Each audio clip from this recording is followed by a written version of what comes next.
Vocabulary Builder, the Olympics. In today's lesson, you're going to learn some general vocabulary for talking about the Olympics, as well as specific vocabulary for summer and winter sports. One tradition at the beginning of the Olympic Games is bringing the Olympic torch through the host city, the city where the Games will be held, to light the flame at the arena. The general word for someone who does sports is an athlete. Olympic athletes learn from and train with some of the best coaches or trainers in the world. Some Olympic sports are team sports. The word for the other people on your team is teammates. Olympic athletes compete for the gold, silver, and bronze medals, and a person who wins is called a medalist. During the medal ceremony, each medalist stands on a podium, and the national anthem, official national song, of the gold medalist's country is played. When a particular athlete or team is expected to win, they are called the favorite, and someone who is at a disadvantage or who is not expected to win is called the underdog. Sometimes the underdog manages to pull off a surprise victory. If an athlete performs an event better than anyone else in history, he sets a new world record. The Olympics are a chance to demonstrate good sportsmanship. That's a person's behavior and attitude while participating in sports, especially fair play and courtesy. An example of good sportsmanship is an athlete who lost congratulating the winners. An example of poor sportsmanship is screaming and cursing after a defeat. Unfortunately, some athletes resort to doping, using drugs to improve athletic performance, which is not allowed. If it's discovered, the athlete is disqualified, declared to be removed from the competition.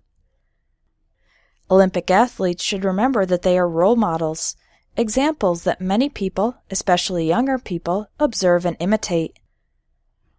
In addition to the Olympics, there are also the Paralympics for athletes with disabilities.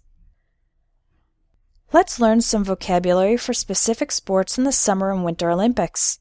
For a full list, you can visit www.olympic.org/sports. Winter Olympics. Two sports that involve snow are skiing and snowboarding. There are actually three types of skiing. Alpine skiing, more commonly called downhill skiing, is done on a slope, an incline, whereas Nordic skiing, commonly called cross-country skiing, is done on a flat surface. In freestyle skiing or ski jumping, the skier goes downhill to pick up speed, then goes off a ramp and flies through the air. In bobsled, teams of 2 or 4 people race down an icy track in a sled. This is the general word for a vehicle that slides on snow or ice.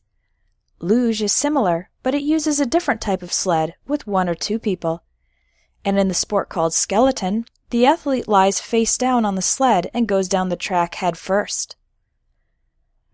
3 sports that are done on an ice rink are speed skating, figure skating, and ice hockey.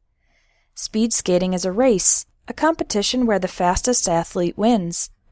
In figure skating, the skaters perform artistic jumps and spins.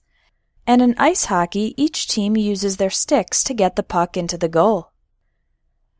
Summer Olympic sports. Athletics, or track and field, is a general category that includes many different events.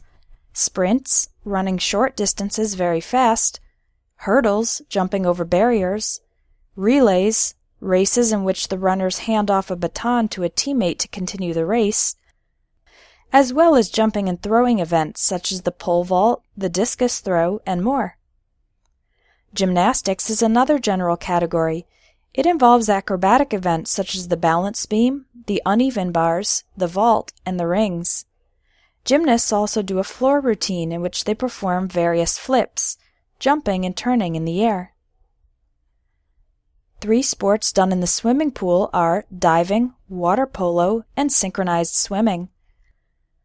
And there are many outdoor water sports such as rowing and sailing.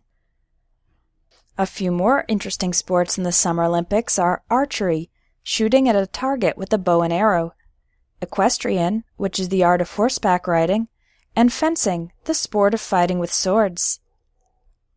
For more Vocabulary Builder lessons, register for the Vocabulary Builder course, now available at espressoenglish.net.